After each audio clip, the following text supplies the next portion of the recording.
Hey, it's Kevin Toffel with GigaOhm. Now, I've been away for a week on vacation, which is pretty rare for me, but when I came back, this HP Touchpad review unit was on my front doorstep. So I've had a little bit of time to play with this, but I wanted to show you what's in the box, give you some first impressions, and a closer look at the hardware. Now, this is the 32 gigabyte version, which goes for $599. There is a 16 gigabyte version that costs $499. Both are Wi-Fi only, so there's no 3G or 4G, no mobile broadband. You can only use this with Wi-Fi. So let's open up the box and show you what you get. Right there. And there is your touchpad. And if it looks familiar, that's probably because it uses the same 9.7-inch display that's used by Apple on its iPad. It's an IPS screen. It is 1024 by 768. I mean, it's identical. So you may see some similarity there. While I have an iPad here, this is an iPad 2 that I have, let me just show you that these take up about the same footprint. There's no difference in the weight. There is a difference in the weight actually. This is 1.6 pounds, this is 1.3 pounds, but there's no difference in the width or length of it. However, you may notice that the rounded nature of the HP Touchpad makes it thicker. Let me see if I can show it to you this way as well and give you an idea. It is definitely thicker in the hand, and that's because it's more rounded on the back side, very much like the original Palm Pre was, kind of like a not a touchstone, but a Riverstone, whereas the iPad is pretty darn flat on the back, so maybe you can get a better feel for that roundness there. So, put the iPad aside, actually we'll put the touchpad down, we'll take a closer look at that in a minute. Let me show you what else you get. Here you get a USB to micro USB cable. Use that for charging and or syncing. You also get a power brick there that just flips out like that. You plug it in and plug USB there and you're good to go. Also in here, I misplaced it. Where did I put it? There are instructions obviously. There we go. I never read the instructions, but what is important in this box is, after the instructions and manuals, there's a cleaning cloth, and you're going to need that because, like many other capacitive touchscreen tablets, this is a fingerprint magnet. So, that's everything in that box. Let me put it aside for a second because I actually got a second box. Did not expect to get the Touchstone charging dock. This is the wireless charging mechanism that HP uses, and I've already taken it out of the box. I was actually just looking at it. Here's what it looks like. And literally, if it was plugged in, which it's not right now, you would just drop that touchpad on there, it would sit there, it would charge wirelessly until you took it off, and it will even show you photos and other things on the display when it's in that mode. It's exhibition mode is what they call it. So the wire on the back of this is actually hardwired, you can't take that off. The other end of it is USB because it plugs into another one of these power packs that comes with. This is $80, so this is what you get for $80 now. Anyway, so that's everything in the boxes. We've shown a very quick look at this compared to the iPad. Let's actually take a closer look at the HP Touchpad now. And we'll start our hardware tour with this new shaving mirror that I used this morning. Yes, I'm just kidding, but really this is a super glossy screen. Aside from the screen on the front side, you'll see there's a little button here that's kind of a home button. It also blinks for notifications, so there's an LED light there. Other than the touch-sensitive bezel, there is nothing more than a 1.3 megapixel front-facing video camera on the front. There is no camera on the back. On the top side, we have a 3.5 millimeter headphone jack, a small little microphone hole, and then the power/wake button there. On the right-hand side, we've got volume up, volume down. Left-hand side has 2 speakers. And on the bottom, we've got the micro USB port for charging. Backside, nothing but fingerprints there. As you can see, I've been manhandling this device for a couple hours now, and wow, that needs some cleaning. So really, there's not much to it when it comes to the hardware. So let's power it on and take a look at the software. Now you can see, just popped up, I got a notification, Google Voice, a new voicemail from somebody. Let me tap that button again. And then if I unlock the screen, I can go to Google Voice and check that out. Very cool. Notifications are up at the top right, as well as my Wi-Fi indicator, battery indicator, time. If I tap that, I get my basic settings. Most important here is turn on rotation lock. You can't do that via hardware. You can only do that via software, so that's kind of handy to have right there.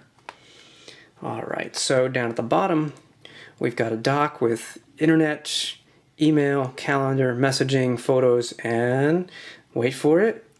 Oh, does that not look like QNX on the BlackBerry Playbook? It sure does, because if I swipe through from apps to downloads to favorites, I don't have any, to settings, it sure looks like, and watch off the screen, whoop, just like QNX, just like the BlackBerry Playbook. Very interesting right there. Let's show you the browser.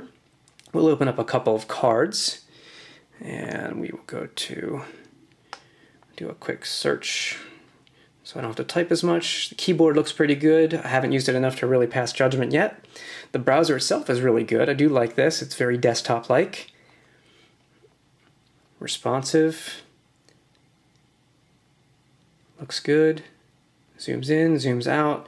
If I want to tap and hold, I can do that and get open a new card, share link, copy URL. Let's open a new card, just so I can show you the multitasking. While that's opening, I'm going to swipe up from the bottom. There we go. And I'm going to open up my email, and I'm going to open up a calendar.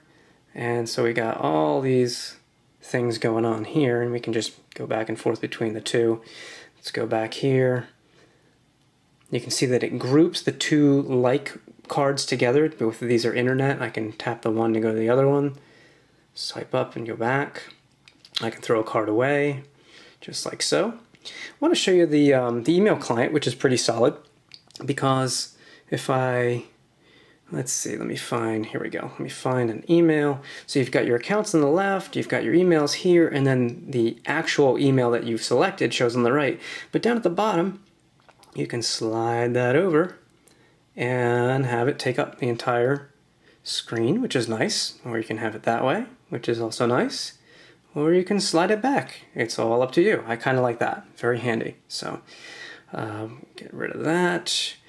Look at the calendar. We'll go to a month view. Did I tap it? Did I tap it? There it goes. So you get a month view. Didn't see an agenda view. Maybe it's just me. I haven't played with this enough. Preferences and accounts, so it's possible that I have it in preferences, just haven't seen it yet, but the calendar looks pretty nice. I do want to show you, I haven't downloaded too many apps, I just haven't had time since I just got back from vacation, but I do want to show you the Facebook app. The reason I want to do that is because I like what they have done here, what WebOS offers a developer, because there's one unique view here. Let me see if I can get to it. I had problems with it earlier today. I don't know why. It was probably just me. Here we've got our Newsfeed, messages, events, and so on. I have notifications up here. I don't have any right now. Down here at the bottom right, you have the standard view, and then you have this view, and boom. Tell me that isn't great. That is just like Flipboard. It's got that same kind of look and feel. Maybe not the page folding and all that, but I really like that. And if you want to tap something to read it, you can do that. You can then publish a comment, you can like it, and so on. I really, really like that. That's just visually, I enjoy it. So let's see. I know I have a Twitter client too. I haven't played with the phone calls yet. Oh, where is my... It'd be under downloads. Yeah, I took Spaz HD, a beta preview. Again, you've got the whole full screen here, and you've got multiple columns with Spaz. I mean, obviously there are multiple Twitter clients. I just chose this one, but home, mentions, messages. You can reorder these, which is nice.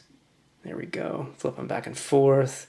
So that's pretty handy. I can leave that running, go to something else, go back to the web, for example. So far, I do like the multitasking. It's really solid, well done. Performance-wise, I've seen some lags with this device, and HP has admitted that there's some performance issues that they're going to address in a software update. So I'm looking forward to that. My other concern is the same concern I had with the Palm Pre, and that was the promise of apps. I just didn't see them in time, and I left the Palm Pre for another phone. Here's what we've got for the HP app catalog. By comparison, it certainly doesn't have nearly as many as competing app stores. You have to give it time.